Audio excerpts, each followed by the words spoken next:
Hello, everyone.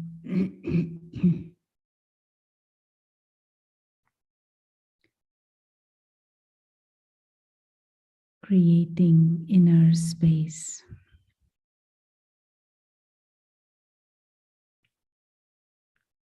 Everybody wants to experience silence or peace and contentment.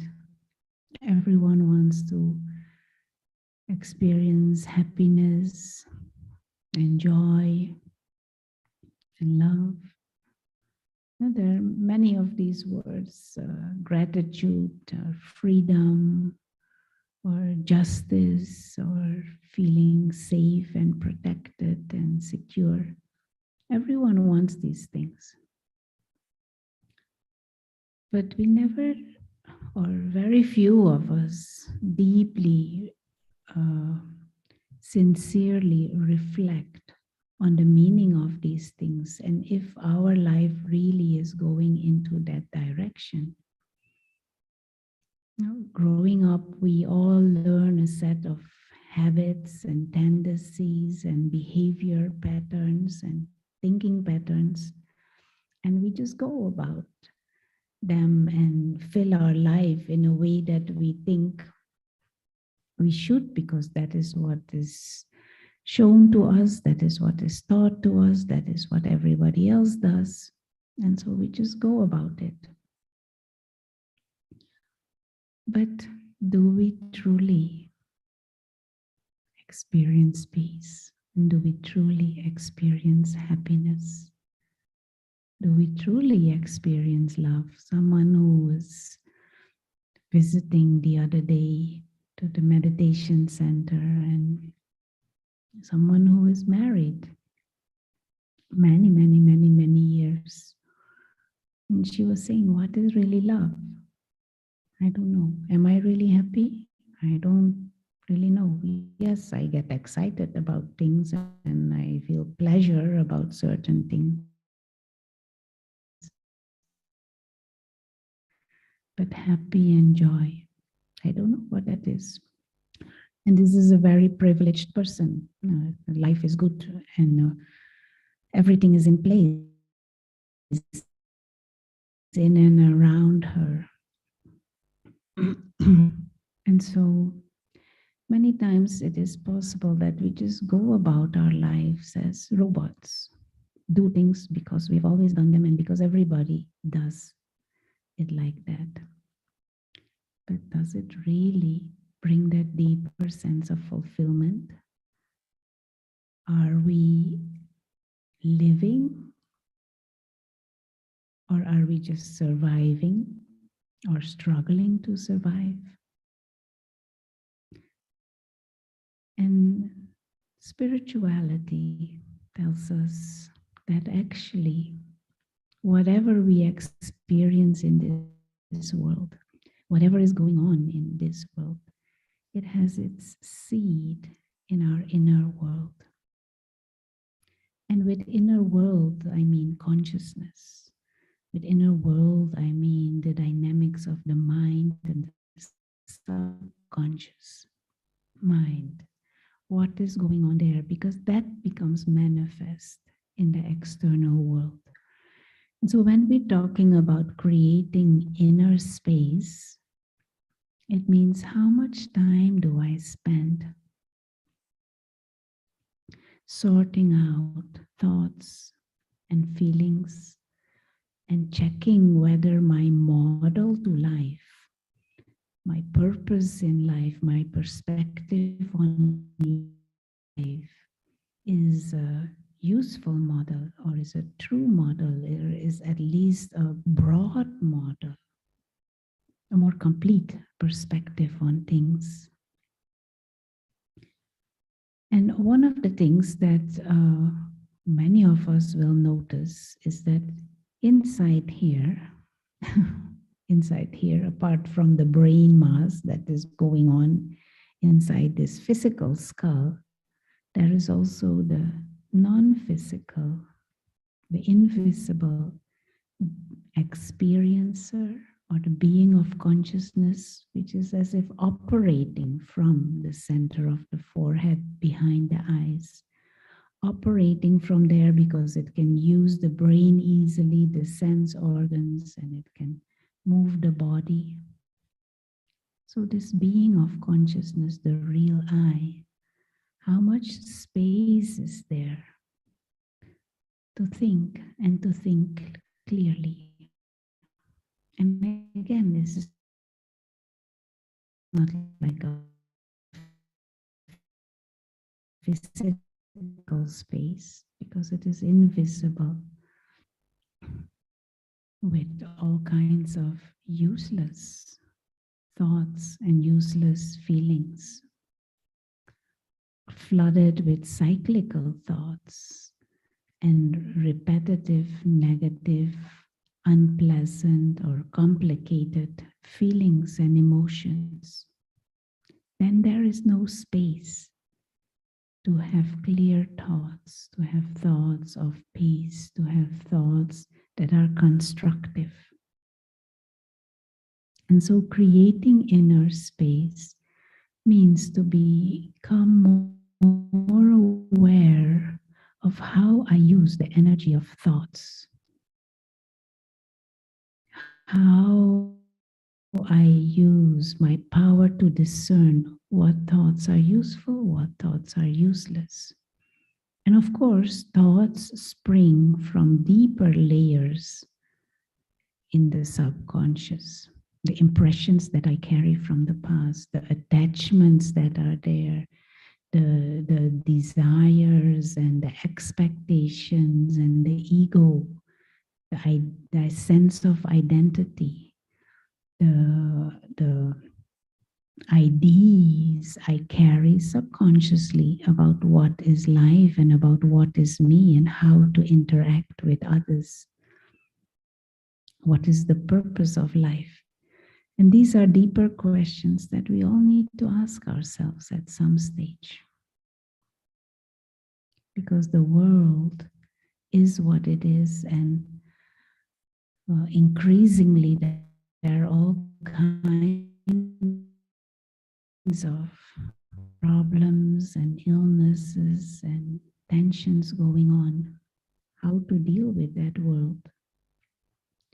And I won't be able to in a constructive way if my inner space is cluttered, if my inner space is vague and unclear. And so an easy way to begin with that is to begin to observe what is the quality of my thoughts and where are they coming from. For example, say if there is a sense of identification with some job. If I feel I am that job and my importance depends on my job and my survival depends on the job, if that is an impression ingrained in the subconscious, I will always only have repetitive thoughts about job, even if I'm on holiday, even if I'm with my family who have nothing to do with my job. I won't be able to control the thoughts and the mind. And so the spiritual solution is to begin to realize that I am not my job. The real self is a spiritual being, a being of consciousness, a being of light, an actor who has come to play the part. Rona is like the costume.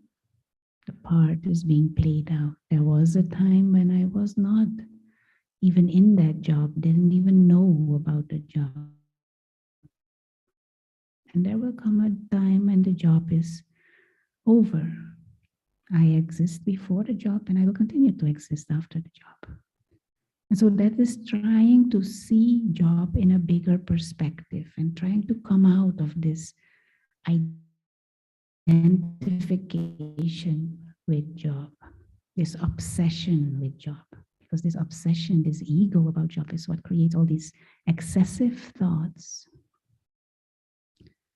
And many times cyclical thoughts and useless thoughts, even when I'm not at work, still thinking about work, even when I'm on holiday, still thinking of work, even when I'm sleeping, even in the dream, work is coming up. This means inner space is cluttered and there's no space for other thoughts. There's no space for more constructive thoughts. And so the way to create inner space is to aim to always see a bigger picture. And the spiritual picture is you are a spiritual being, a being of light, a being of consciousness, a soul, one who is an observer and a visitor. Soul is a visitor in this body, on this planet. We have come to play this game of human life, and we will leave again. That is the bigger picture. And everything here is temporary. It doesn't define the real self. The real self is a being of peace, a being that is innately free, a being who is pure, a being who has come to give and to share and to care and to interact and to experience and to play, not to get trapped in some ego and some limited temporary identity. And then mind gets trapped in there.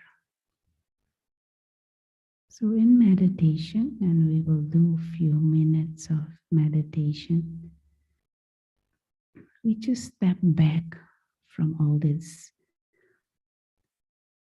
thinking that is limited about ourselves and about life, and try and come out of that. Begin to reinforce the awareness of the self as a timeless, pure, invisible, immortal, living light, the soul.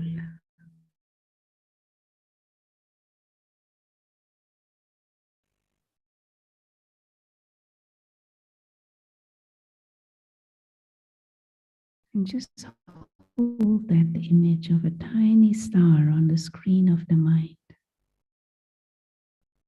Free, imperishable, pure, living light.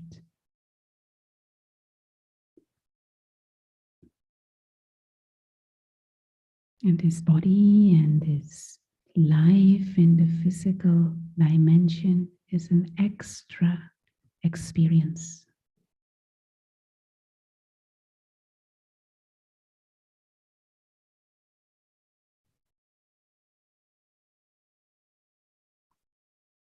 An extra gift.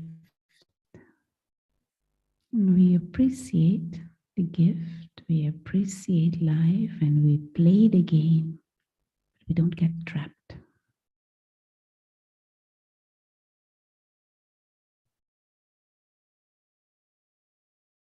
And we allow the mind to hold these kinds of thoughts of spiritual perspective on things. Knowing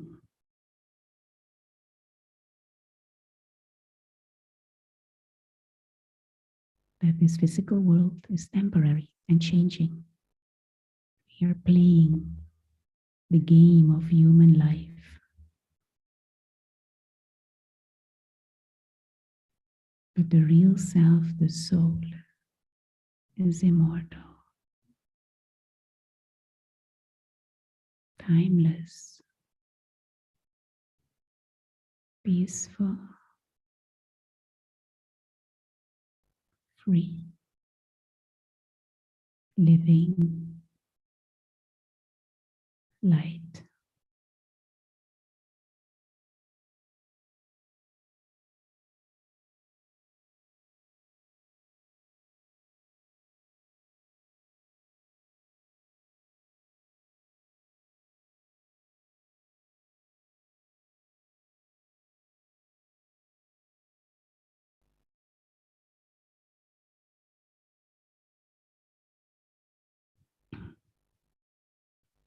And as we go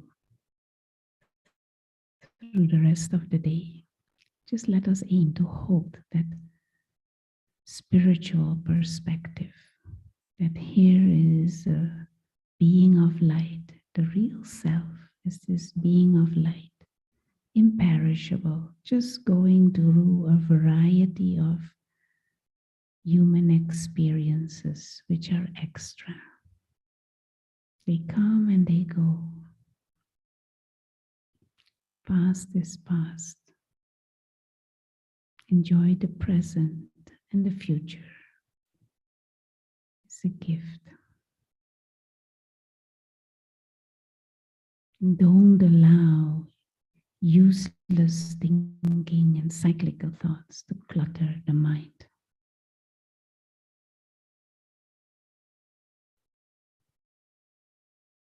Thank you and have a good day.